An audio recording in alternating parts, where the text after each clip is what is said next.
अध्याय 3 श्री गणेशाय नम. धन्य धन्य ते या जगती स्वामी चरणी ज्यांची भक्ती, त्याचे नाही पुनरावृत्ती पद पावती कैवल्य.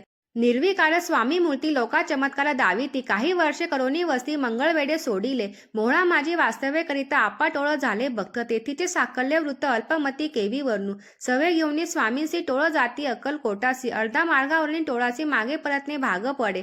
टोळ गेलिया परतोनी स्वामी चालले उठोनी, बहुत वळजिले सेवकांनी परिणाच मानले त्या. तेथून या निघाले अक्कलकोटा प्रती आले, ग्रामद्वारी बैसले येती राज स्व इच्छेने. तेथे एक अविंद होता तो करी तयांची थट्टा, परी काही चमत्कार पाहता महासिद्ध समजला. पूर्व पुण्यास्तव निश्चिती आले चोळाप्याचे ग्रहाप्रती, स्वामींचे जाणून ईश्वर मूर्ती चोळाप्पा करी आदर. योगायोगाधिक काही चोळाप्याने केले नाही, परी भक्त स्तव पाही स्वामी आले सदनाते. तयांची देखून या भक्ती स्वामी तेथे भोजन करीते, तेव्हा चोळाप्याचे चित्ती आनंद झाला बहुसाळ. तैपासून त्यांचे घरी राहिले स्वामी अवतारी, दिवसेंदिवस चाकरी चोळाप्या करी अधिकाधिक.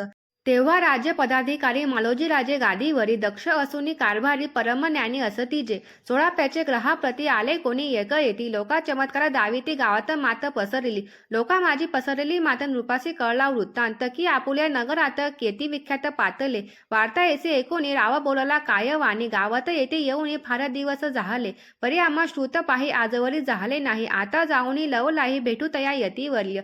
परी ते केवळ अंतर्ज्ञानी ऐसी वार्ता केली कानी, हे सत्य तरी येऊन आताच देती दर्शन. राव मुखातून वाणी निघाली तोची यती मूर्ती पुढे ठेवली, सकळ सभा चकित झाली मती गुंगली रायाची. खुन पटली अंतरी स्वामी केवळ अवतारी, अभक्ती पळवून गेली दुरी चरणी भक्ती जळती तै.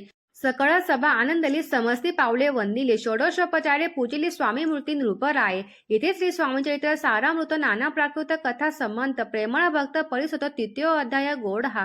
श्री स्वामी राजार्पण मस्तु श्रीरस्तु शुभ भवतु. येथे श्री स्वामीचरित्र सारामृते अक्कलकोट प्रवेश नगरे तृतीयो अध्याय.